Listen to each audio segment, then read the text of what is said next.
দেশের জনপ্রিয় অভিনেত্রী মেহজাবিন চৌধুরীকে ঘিরে সম্প্রতি বিমানবন্দরে ঘটে যাওয়া একটি ঘটনা নতুন করে আলোচনার জন্ম দিয়েছে। জানা গেছে, বিদেশ সফর শেষে দেশে ফেরার সময় হযরত শাহজালাল আন্তর্জাতিক বিমানবন্দর কাস্টমস তল্লাশিতে তার লাগেজ থেকে ১৪ বোতল অ্যালকোহল উদ্ধার করা হয়। ঘটনাটি ঘটে আন্তর্জাতিক আগমন টার্মিনালে, যখন তিনি গ্রিন চ্যানেল দিয়ে বের হওয়ার চেষ্টা করছিলেন। বিমানবন্দরের কাস্টমস প্রক্রিয়ায় সাধারণত দুই ধরনের চ্যানেল থাকে: গ্রিন চ্যানেল, যাদের ঘোষণাযোগ্য কিছু নেই, এবং রেড চ্যানেল, যাদের পণ্য ঘোষণা করতে হয়। সূত্র বলছে, নিয়মিত স্ক্যানিং ও সন্দেহভাজন তল্লাশির অংশ হিসেবেই তার লাগেজ পরীক্ষা করা হয়। তল্লাশির সময় বোতলগুলো শনাক্ত হলে তাৎক্ষণিকভাবে জব্দ তালিকা প্রস্তুত করা হয়।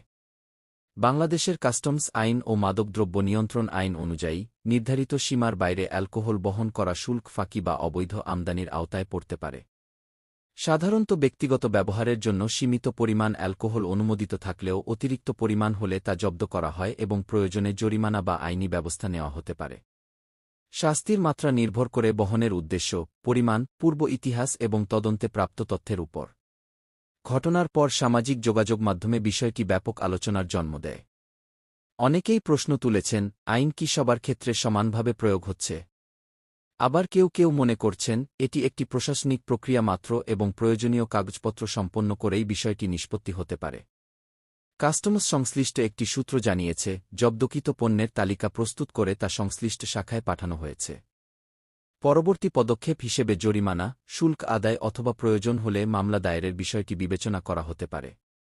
তবে এখন পর্যন্ত আনুষ্ঠানিকভাবে কোনো মামলা বা শাস্তির ঘোষণা দেওয়া হয়নি। বিশ্লেষকদের মতে, এমন ঘটনায় গুজব বা অতিরঞ্জিত দাবি ছড়িয়ে পড়া স্বাভাবিক।